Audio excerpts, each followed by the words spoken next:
Well, here we go. Got some big, well, almost like sleet, snowflakes coming down. It is, oh, I don't know, I thought it was like 35 degrees out. It's almost like sleet hail.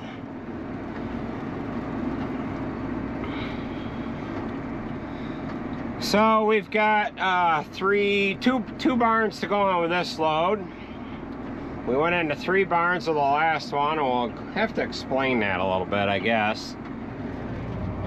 But we'll go ahead and open our door. We've got our rubber flap on there, so that's going to be something to see how that works.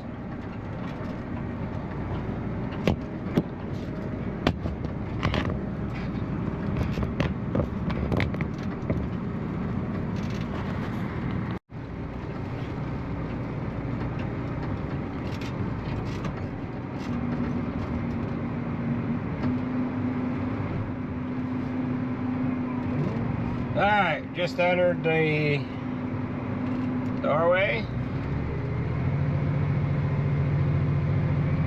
PTO engaged. There's the first bit of feed coming off.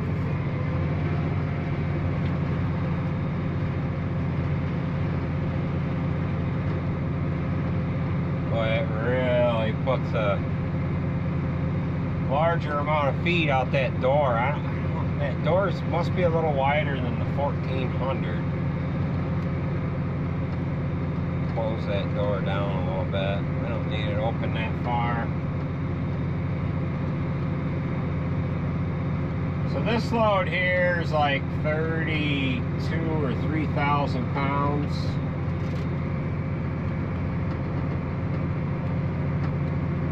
Not exactly a full load.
Alright, so we're down to the last 500 pounds. It's just emptying out.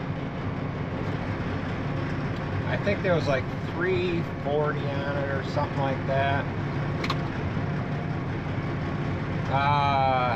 It wasn't zeroed out. So that is empty. We'll go ahead and take a peek into it. See what it looks like with it after it's mixed its first load of feed.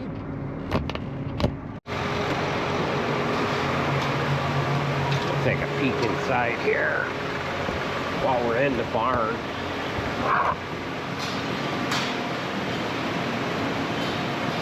That's what it looks like. Alright, we're gonna keep on keeping on here.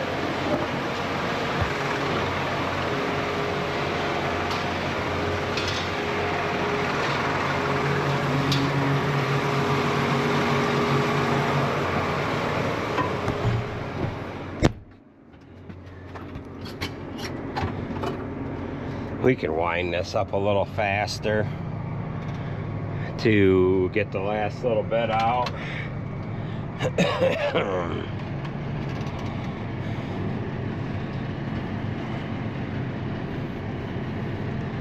Alright, so we'll head over and load this up with another load.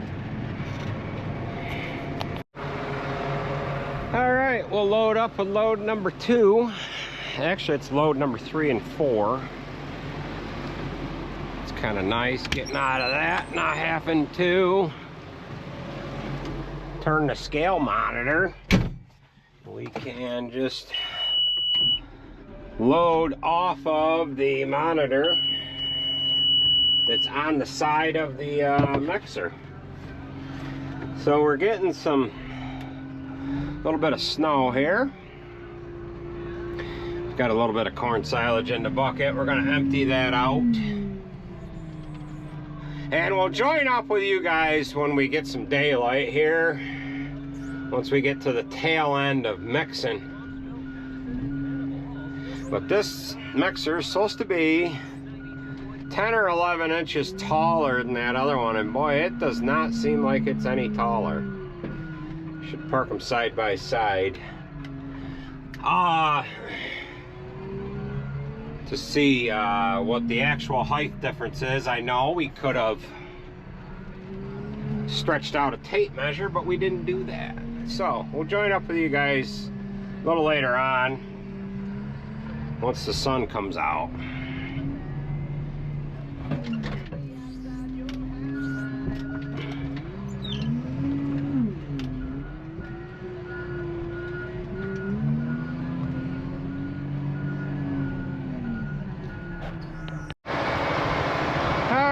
So we are just a little bit past 6 o'clock. The sun starting to come up. And what we have on here now is a dry cow load. So we've got like 1,200 pounds of baled hay and corn silage and haylage in here. And you can see how well of a job that is done. This mixer hasn't run only the amount of time that it took me to load this. So I just got this loaded and it is completely mixed up adequately here right now. So we'll get in the tractor, run over to the new barn, and we'll go ahead and feed this off. We've got to go into the new barn that is behind the new parlor, and then we've got to go over into barn 9. These mixer wagons, this style mixer wagon really shines on mixing in general, but utilizing baled hay in the ration. Now some guys, they'll hire a company to come in, or not some guys hire. Some guys will run their square bales of hay or their round bales through some form of chopper, and then they'll blow their hay, blow that into a commodity bay, and then they have hay that's chopped up. But these vertical mixers with the knives that are on them, they do a great job of chopping that long-stemmed baled hay up. Prior to these Supreme mixers, we had a Harsh mixer. We had a Harsh 303, and then prior to the 303, we had a 290. I want to say they held like 5,000 pounds or something like that. And they did have serrated pieces on the augers. They were a 4-auger unit. In other words, there was 4 augers, 2 on the top, 2 on the bottom, that mixed the feed, and they were horizontal, whereas these mixers are vertical. This is our old 1200 here, and then of course we've got the white one, and they're going to be for sale. So at any rate, with those mixers, the Harsh mixers, they did not mix up baled hay at all. It would take half hour to 40 minutes just to grind up baled hay if you put it in the ration. And what we would do with our dry cow rations is we would mix our haylage, corn silage, and grain together, feed that, and then carry the baled hay in, feed the baled hay separately. And then you had certain cows that liked baled hay or filled up on baled hay, then they didn't have they weren't hungry enough to eat the corn silage and the grain. They weren't getting that part in their diet. And then you had the cows that wouldn't get any of the baled hay. So that caused a problem. And once we switched over to a Supreme mixer, a vertical auger mixer, which the Supreme has been the only kind of mixer that we have had. We haven't tried any other brands. We did try a Lucknow back in the day. That was a horizontal auger. That didn't mix worth the crap. That thing was, I mean, that was worse than the Harsh. I don't recall ever, we might have tried a Knight vertical auger, but I'm not sure. I forget. But Supreme has been by far a great mixer for us. We have never missed a day of feeding. In other words, we have never had a day where like, oh, we're broke down, we can't feed cows today with that, we've got to go get the neighbor's mixer or something like that. This mixer here is I believe it's the 8th Supreme mixer that we have had. I think that's right. We had 3 different 700 mixers. We had the first 700 mixer we had for a while, and then we traded that off, got a new one, then bought a second one. So we ran 2 700. I believe we ran 2 700s for a while. And then we traded one off for a 900. Then we traded a 700 off for the 1200, the white one. And then bought the red 1200 used. And then the 1400, and then this one. That's, I believe, 8. So we'll go ahead and dump this off, and then we'll go over into Bart 9.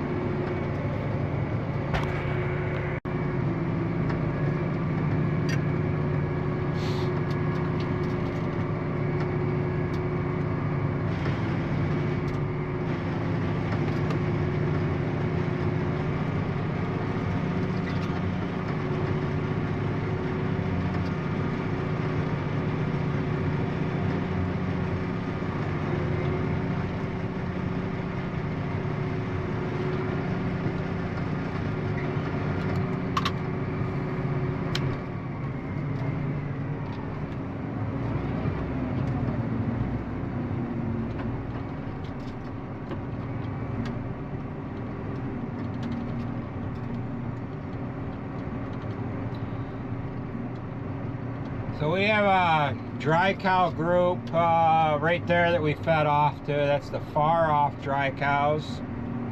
Then we've got a close-up dry cow group on the other side. And the rest of the animals in this barn are bred heifers. So yes, we have to back out of this barn because it is a dead-end feed alley. We have the holding area up in front of this alleyway, so we are not able to drive through the barn completely.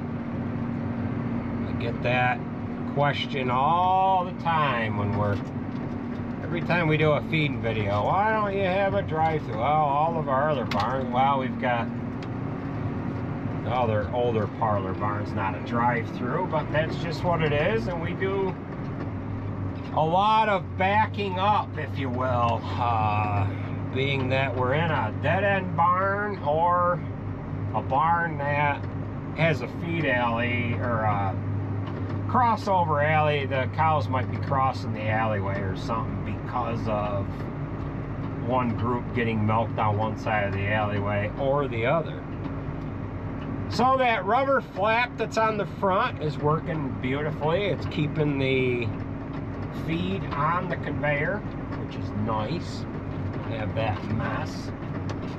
So we'll go into barn 9 here and we'll feed off the rest of this.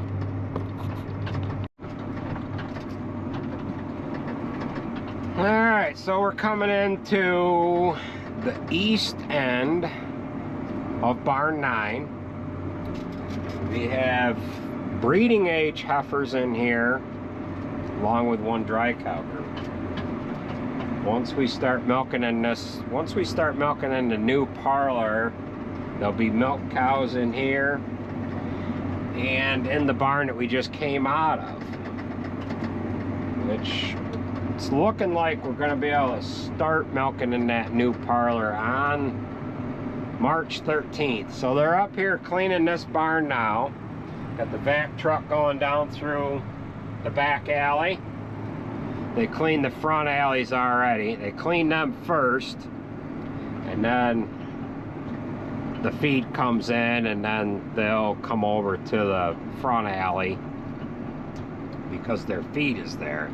They don't want to do it in reverse because then they wouldn't be able to get the animals to go over to the back alley so that they could clean the front alley.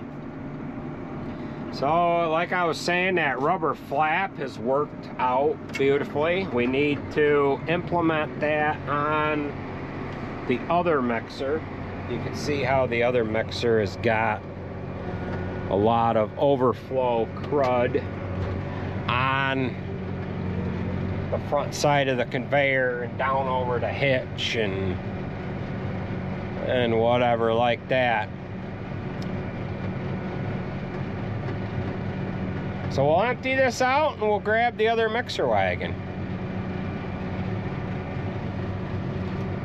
That's where that group stops. So now I gotta back up.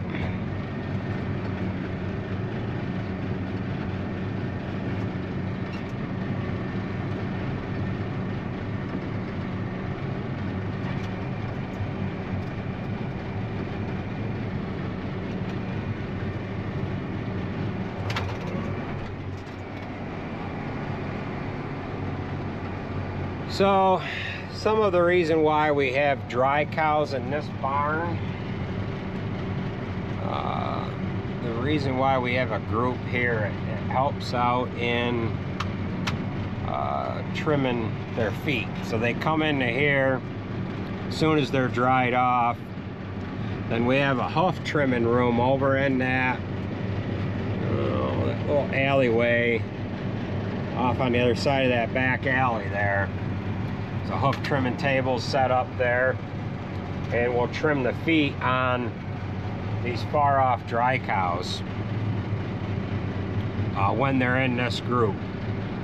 But once we get milking in this barn, or have milking cows in this barn, we'll have the dry cows in a different group, We do have a hoof trimming spot set up on this side of the holding area, and we also have a hoof trimming spot. I'll show you where the general location of it is. We have, with the addition of the new one, we've got 2 hoof trimming spots. The spot that is right over in the one side of this building, which is in that little nook out right there, and then that little square building there. Off on this side of barn 8, there is a hoof trimming table set up there as well. So we'll pull this up to the fuel pump, get fuel going in it, and we'll grab the other mixer wagon.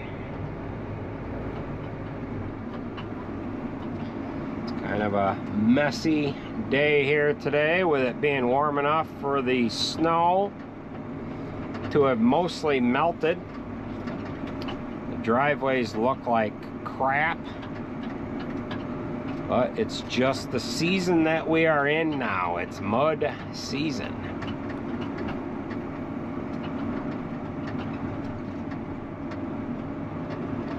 Eventually, once we get fired up or into that new parlor, they're gonna have to move that milk silo.